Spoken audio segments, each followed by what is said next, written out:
गीता की शादी बहुत धूमधाम से हुई थी। बड़े बड़े पंडाल लगाए गए थे। हजारों की तादाद में घराती और बाराती इकट्ठा हुए थे। ऐसे ऐसे पकवान बनाए गए थे जो 5 स्टार होटलों में भी कभी न बने हो। 20 किस्म के पुलाव थे, 10 किस्म के चिकन, बेहिसाब फल, जूस, विलायती शराब की हजारों बोतलें पी पी कर लोग सारी रात झूमते रहे थे। 1 हफ्ते तक समारोह चलता रहा था। दनादन फोटो और वीडियो रीलें बनी थी जिनमें गर्व से इतराते जवान दूल्हे और शर्माई दुल्हनों के साथ सभी रिश्तेदार खुशी से चिपक कर खड़े थे। गीता को तो तब पता नहीं था कि 1 साल के अंदर ही जिंदगी में क्या तूफान आने वाला है कि रो रो तैयारी वे बाबुल असा उड़ जाना है। यानी शादी होने के बाद में न बिलख बिलख कर ससुराल जाने की तैयारी कर ली है। हर किसी की आंखों में आंसू हैं। हे पिता, हमें बिछुड़ जाना है। गीता का चेहरा शर्म से लाल सुर्ख हुआ जा रहा था और वह अंदर से इतनी ज्यादा खुश थी कि उसकी शादी उसके मायके जैसे ही एक बहुत बड़े रईस परिवार में हुई थी। 2 महीनों के बाद उसे अपने पति के साथ लंदन भी जाना था। लड़के के परिवार वाले भी बेहद खुश दिख रहे थे। दूल्हा बड़ी शान से एक सजे हुए विशाल हाथी पर बैठकर आया था।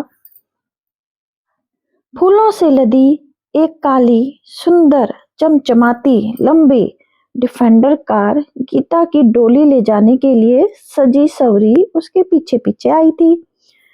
लड़के का पिता अपने इलाके का बहुत बड़ा जमींदार था। उसने भारी रौबदार लहजे में गीता के पिता से कहा था, मेरे लिए कोई खास मायने नहीं रखता है कि आप अपनी बेटी को दहेज में क्या देते हो। हमारे पास सब कुछ है। हमारी बारात का स्वागत कुछ ऐसे तरीके से कीजिएगा कि सदियों तक लोग याद रखें कि चौधरी धर्मदेव के बेटे की शादी में गए थे। लोग तो उस शानदार शादी को आसानी से भूल गए थे। आजकल तकरीबन सभी शादियों में ऐसी ही सदस्य होती है। पर गीता को कुछ नहीं भूला था। उसके दूल्हे ने पहली रात को उसे हजारों सब्ज बाग दिखाए थे। शादी के बाद 1 महीना कैसे बीता पता ही नहीं चला। गीता के तो पैर जमीन पर नहीं पड़ते थे। वह पगलाई सी उस रस के लोभी भौरे के साथ भारत के हर हिल स्टेशन पर घूमती रही। शादी को बिना रजिस्टर कराए गीता के पति को एक दिन अचानक लंदन जाना पड़ा। कुछ महीनों बाद तक यह सारा माजरा गीता के परिवार वालों को समझ में ही नहीं आया। गीता तो कुछ ज्यादा ही हवा में थी कि वह विदेश जाकर यह कोर्स करेगी, वह काम करेगी। कुछ दिनों तक गीता मायके में ही रही। ससुराल से कोई खोज खबर नहीं मिल पा रही थी। गीता का पति जो फोन नंबर उसे दे गया था वह फर्जी था। लोगों को 2 और 2 जोड़कर 5 बनाते देर नहीं लगती। अखबारों को भनक लगी तो उन्होंने मिर्च मसाला लगाकर गीता के नाम पर बहुत कीचड़ उछाला। पत्रकारों को भी मौका मिल गया था अपनी भड़ास निकालने का। कहने लगे कि लालच के मारे ये लोग बिना कोई पूछताछ किए विदेशी दूल्हे के साथ अपनी लड़कियां बांट देते हैं। ये NRI रईस 2-3 महीने जवान लड़कियों का जिस्मानी जो शोषण करके फुर हो जाते हैं, फिर सारी उम्र ये लड़कियां विधवाओं से भी गई गुजरी जिंदगी बसर करती हैं। आने वाले समय में जिंदगी ने जो कड़वे अनुभव गीता को दिए थे वे उसके लिए पल पल मौत की तरफ ले जाने वाले कदम थे। उसके माता पिता ने शादी में करोड़ों रुपए खर्च किए थे और क्या कुछ नहीं दिया था। एक बड़ी कार भी उसे दहेज में दी थी। खैर 2-3 महीने के बाद एक नया नाटक सामने आया। गीता के बैंक खाते में पति ने कुछ पैसे जमा किए।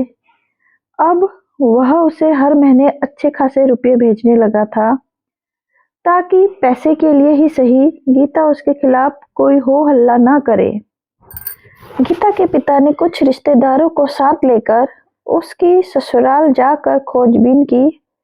पता चला कि लड़का तो लंदन में पहले से ही शादीशुदा है। यह बात उसने अपने माँ बाप से भी छिपाई थी। कुछ अरसा पहले उसने अपनी मकान मालिकिन से ही शादी कर ली थी ताकि वहां का परमानेंट वीजा लग जाए।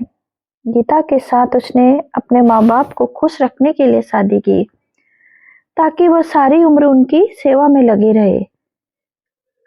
इस मामले में गीता के घर वाले उसकी ससुराल वालों को फंसा सकते थे, मगर यह इतना आसान नहीं था।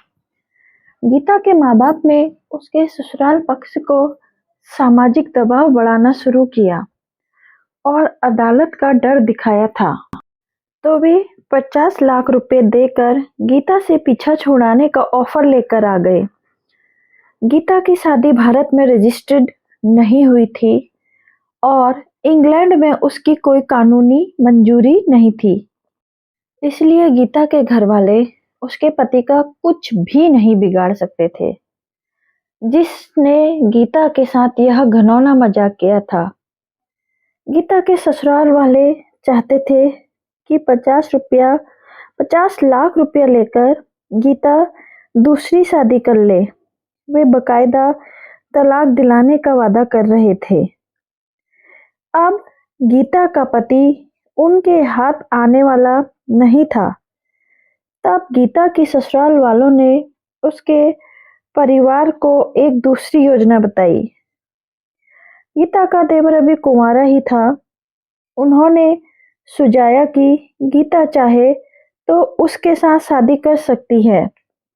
ऐसा खास तौर पर तब किया जाता है जब पति की मौत हो जाए। गीता की मर्जी जाने बिना ही उसकी जिंदगी को लेकर अजीब अजीब किस्म के करार दिए किए जा रहे थे। कोई उसके दिल के भीतर टटोल कर नहीं देख रहा था कि उसे क्या चाहिए। फिर कुछ महीने बाद गीता की ससुराल वालों का यह प्रस्ताव आया कि गीता के परिवार वाले गीता को उसके पति के पास लंदन भेज दें। शायद गीता के पति का मन अपनी विदेशी मैम से भर चुका है और वह गीता को बीवी बनाकर रखने को तैयार हो गया था। गीता के सामने हर बार इतने अटपटे प्रस्ताव रखे जाते कि उसका खून खौल उठता। शुरू में तो गीता को लगता था कि उसके परिवार वाले उसके लिए कितने चिंतित हैं और वे उसकी पटरी से उतरी हुई गाड़ी को ठीक चढ़ा ही देंगे। मगर फिर उनकी पिछड़ी सोच पर गीता को खींच भरी झुंझलाहट होने लगी थी। गीता अपने दुखों का पक्का इलाज चाहती थी। समझौते वाली जिंदगी उसे पसंद नहीं थी। वह हाड़ मांस की बनी एक औरत थी और इस तरह का कोई समझौता उसकी खराब शादी को ठीक नहीं कर सकता था। पिछले 3 साल में वह भारत नहीं आया था और ऐसा कोई कानून नहीं था कि गीता के परिवार वाले उसे कोई कानूनी नोटिस भिजवा सकें। गीता के माँ बाप ने कोर्ट में केस दायर कर दिया था। वे अपने सारे रुपए वापस चाहते थे जो उन्होंने गीता की शादी में खर्च किए थे। गीता के लिए तो यह सब एक खौफनाक सपने की तरह था। वह पैसा नहीं चाहती थी।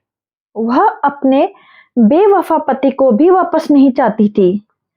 गीता क्या चाहती थी यह उसकी भी समझ में बिल्कुल नहीं आ रहा था।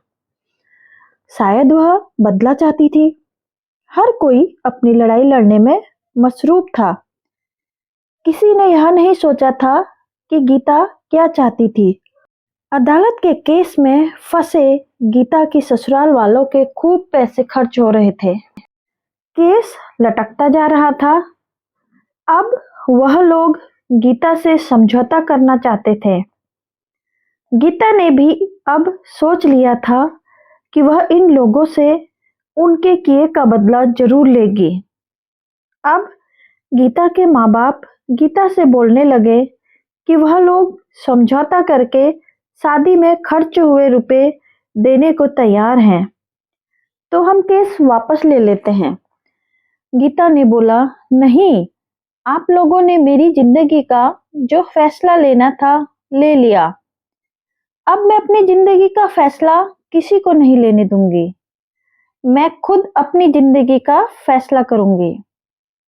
गीता के माँ बाप को पता था कि उन्होंने ठीक से जांच पड़ताल किए बिना बस पैसे देखकर गीता की शादी कर दी थी। उसकी जिंदगी आज बर्बाद थी तो कहीं ना कहीं वह लोग भी उसके जिम्मेदार थे। उन लोगों ने बोला, ठीक है बेटा, जैसा तुम्हें ठीक लगता है। गीता ने केस वापस लेने से मना कर दिया। ससुराल वाले अब कोर्ट कचहरी दौड़ दौड़ कर परेशान हो चुके थे। उन्होंने थक हार कर गीता से साफ साफ बोला कि वह क्या चाहती है। गीता ने बोला, भले हमारी शादी रजिस्टर नहीं हुई है, लेकिन फिर भी मेरी शादी आपके बेटे से हुई है, तो आपके बेटे का आपकी जमीन जायदाद और संपत्ति में जितना भी हक बनता है वह सारा मुझे चाहिए। गीता के ससुर ने बोला, पागल हो गई है क्या? मैं तुझे अपनी संपत्ति का आधा हिस्सा क्या क्यों देने लगा? मेरी संपत्ति मेरे दोनों बेटों में बटेगी।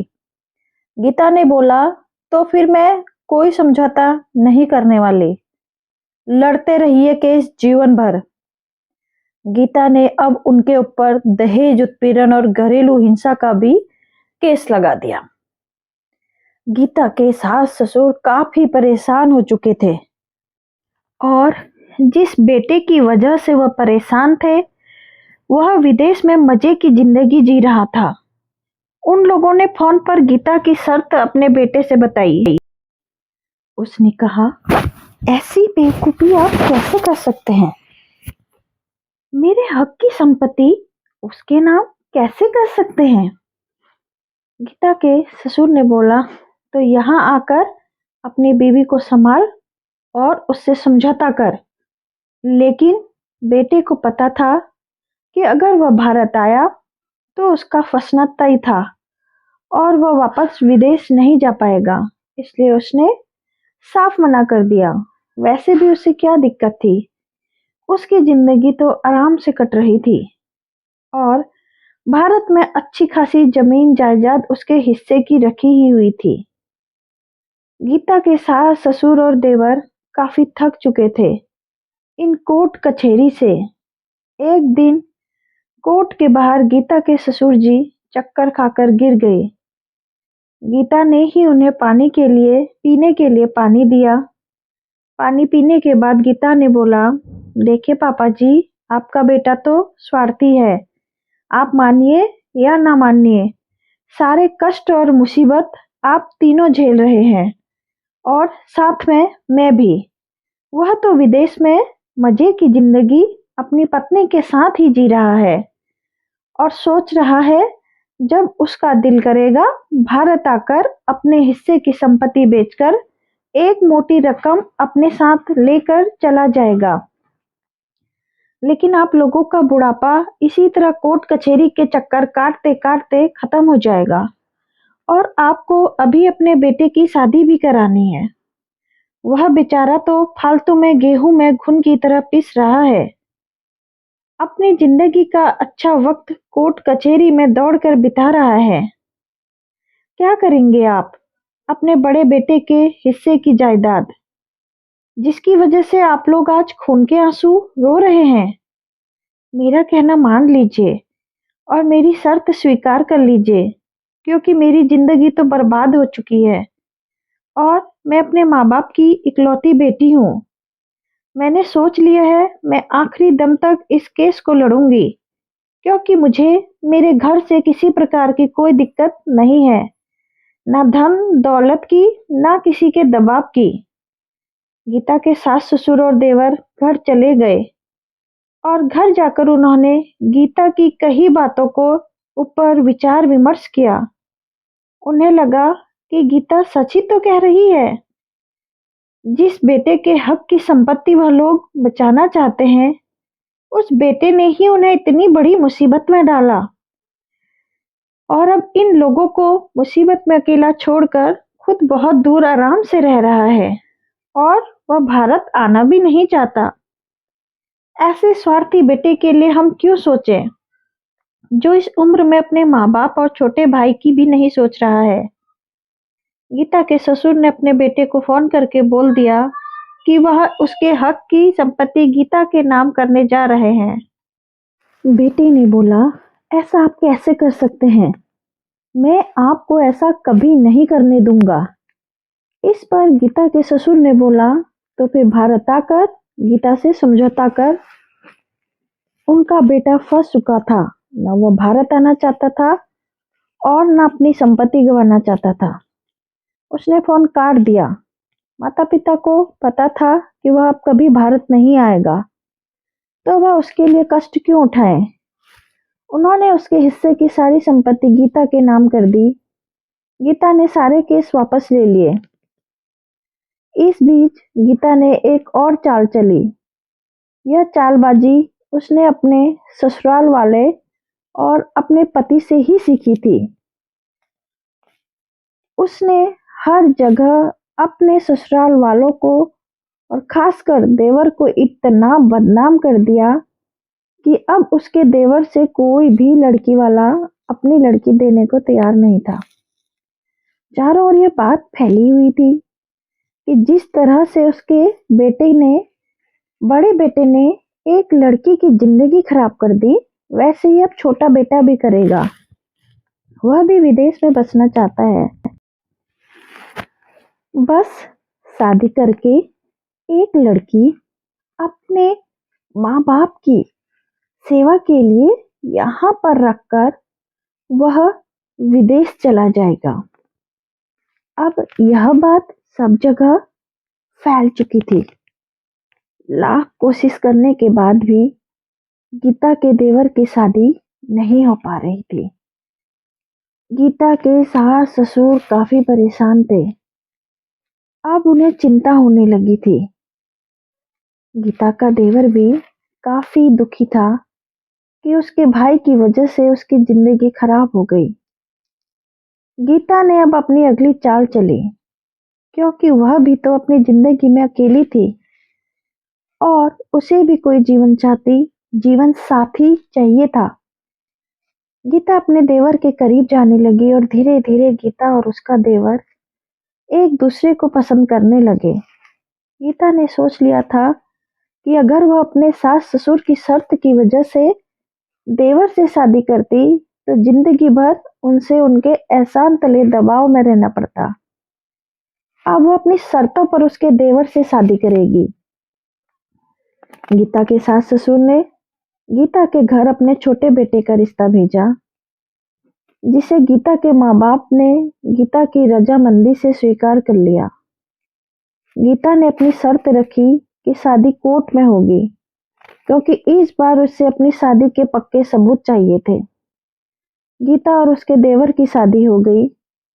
गीता के पहले पति ने विदेश में इस पर आपत्ति जताई कि शादीशुदा होते हुए गीता दूसरी शादी कैसे कर सकती है, वह भी उसके भाई से।